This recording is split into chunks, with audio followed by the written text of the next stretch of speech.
Hello everyone. I wanted to do another video today, and yes, I'm going to introduce you to another one of our dogs. Her name is Kysha. Say hi, Kysha. Oh, yeah, she's saying hi to me. Anyway, she's a super nice dog, and if you didn't see our other video where we introduced Rot's Own, I'll have a card right here so that you'll be able to see it. Anyway, I wanted to talk to you about animals, and particularly I wanted to ask a question of whether humans are superior to animals. So is this superior to that? That's one way to look at it anyway. And I'll use dogs as an example, and particularly this dog. But of course, this extends more broadly to any other animal. So many people do think that humans are superior to animals, and one of the common reasons why is due to an interpretation, or a couple interpretations, of the opening passages in the book of Genesis. And one of the instances of this is in Genesis 1, where it says that humans were made in the image of God. And people think that this refers to humans having immortal souls, unlike animals. So in this interpretation, I would have an immortal soul. And Kysha here, hey Kysha, she's sniffing something. Anyway, Kysha wouldn't. Now, I actually made a recent video in which I addressed this issue of what it means to be made in the image of God according to Genesis 1. So see the other card and you'll get to watch that video. The other thing is from Genesis chapter 2, in a passage that says that Adam had breathed into him the breath of God, and so he became a living soul. Now, this is kind of interesting because it actually says something quite different from how people usually interpret it. I'll read the passage. This is from the New Revised Standard Version. Then the Lord God formed man from the dust of the ground and breathed into his nostrils the breath of life, and man became a living being. The word for being here is nephesh, and it means soul, or at least that's how it's commonly translated, but then we have to come to the meaning of soul. And I think that the New Revised Standard Version actually does a better job in translating this. It simply says living being, rather than using the word soul. I think that more accurately conveys what the word nephesh means in Hebrew. So it's interesting that it doesn't say that humans possess souls or that they have souls. It says that Adam became a living soul, or the man became a living soul, or a living being. Now, it's interesting because in Genesis 2, animals are not described as being different in this respect. They are described as actually being the same. So I'll read a passage here. This is Genesis 2, verse 19, also New Revised Standard Version. So out of the ground the Lord God formed every animal of the field and every bird of the air, and brought them to the man to see what he would call them. And whatever the man called every living creature, that was its name. Okay, now here, every living creature, the word creature here is the same as being in Genesis 2, verse 7. She's liking her bit of a belly rub right now. Anyway, it's the same word. Every living creature, referring to all these animals, it's living nephesh.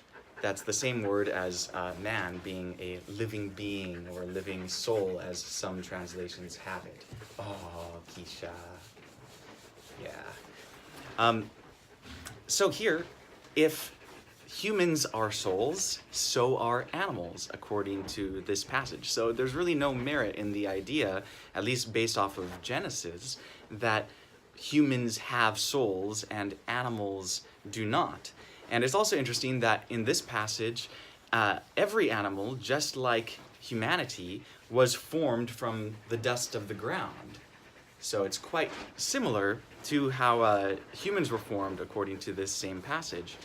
Now, someone may think, well, the real difference is that it says that God breathed his breath into the man, and it doesn't say that concerning the animals. So that might be a real distinction. But there is actually a passage in Ecclesiastes, it's Ecclesiastes 3:19, that says that humans and animals have the same breath in them. So really, there's no distinction at all, according to these passages, between humans and animals. Now, we could take this one step further. In Ecclesiastes chapter 3, verse 18, it says, I said in my heart, with regard to human beings, that God is testing them to show that they are but animals. So according to this passage, humans actually are animals.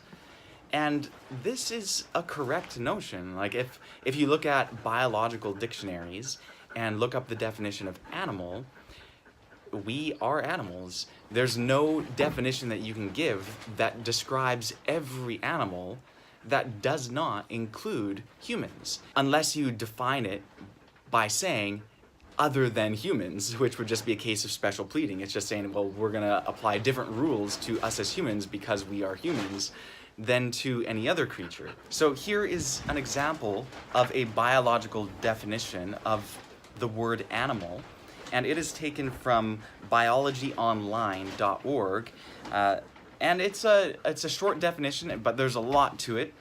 This is what it says. Any of the eukaryotic multicellular organisms of the biological kingdom Animalia that are generally characterized to be heterotrophic, motile, having specialized sensory organs, lacking cell wall, and growing from a blastula during embryonic development. Okay, so there are a lot of terms there like eukaryotic and heterotrophic that are kind of less common terms, and I recommend that you actually go to the article. I'll give you a link in the description below, because it has a section under characteristics where it defines and explains in quite simple terms all of these different definitions or all of these different terms that it uses to describe the word animal.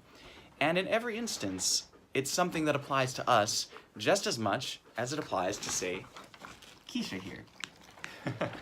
So, anyway, we are animals according to biology and according to Ecclesiastes. So if we are animals, how could it be true that we are superior to animals? Could shirts be superior to clothing?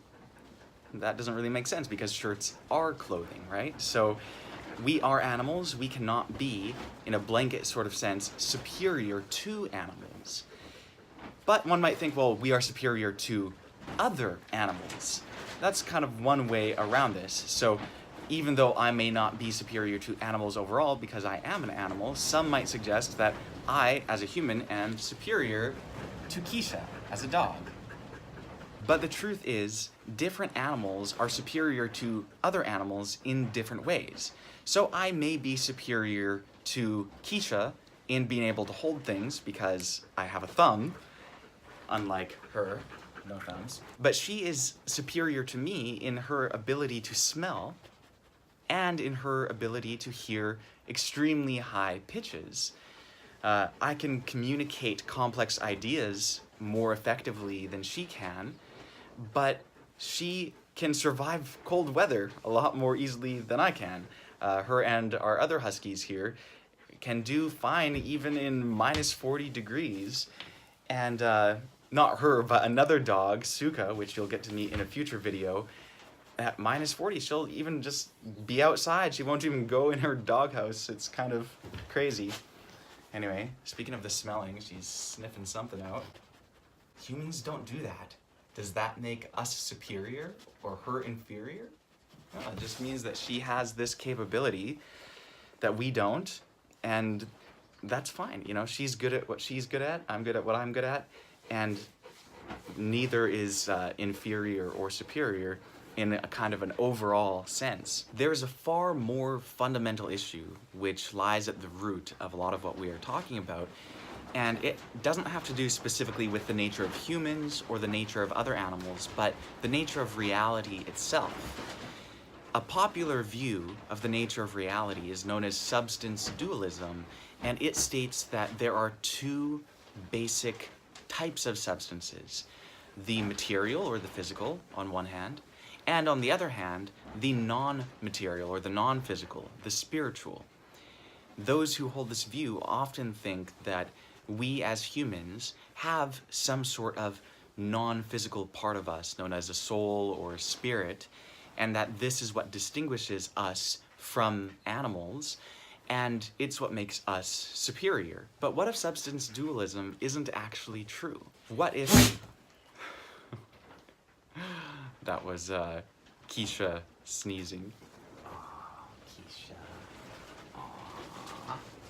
I will have a couple videos in the end screen from another channel called Qualia Soup addressing substance dualism, and it goes into far more detail than I'm able to in this video. So please check those videos out. They're really, really good, and I recommend them to everyone. There is another view, a view which I myself hold, known as materialism, and it states that everything which exists is material in nature, that there is no non-physical substance, that there is no spiritual realm or something that is immaterial.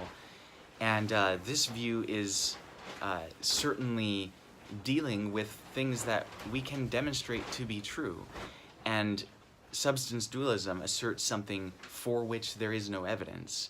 We can study humans and other animals at length, and there has never been found anything at all indicative of a non-physical part of us. We can study animals like Kysha, and we find that she has abilities, some of which are different from us humans, and some of which are shared. She has cognitive function, I have cognitive function.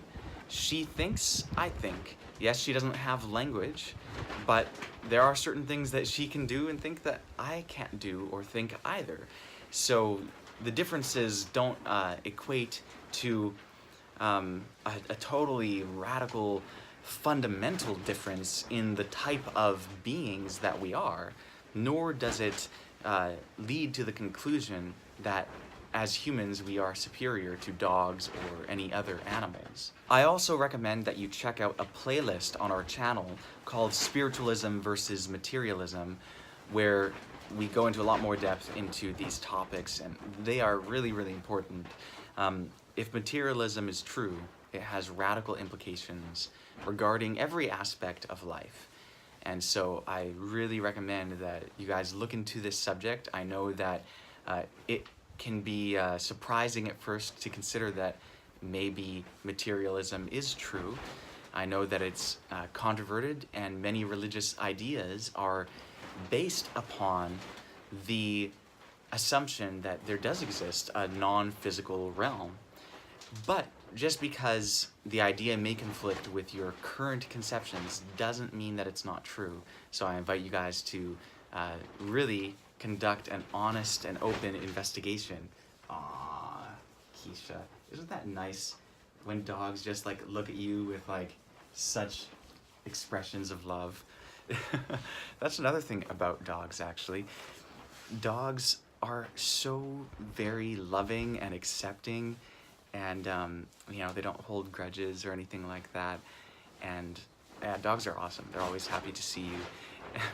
That's a quality that most dogs have that kind of goes above and beyond those same qualities in most humans. At least in that dogs tend to be more consistent with manifesting these positive attributes. Isn't that right, Kysha? Are you consistent? With this said, there really is no basis for the idea that humans are superior to animals or superior to other animals even. And it puts us in a place where we should recognize our moral obligations to other animals. We should really treat them well. We shouldn't treat them as though they are inferior. They have a right to live and a right to be happy just as much as we do. And I think, you know, there's so much animal cruelty out there. And I mean, Just look at Kysha here.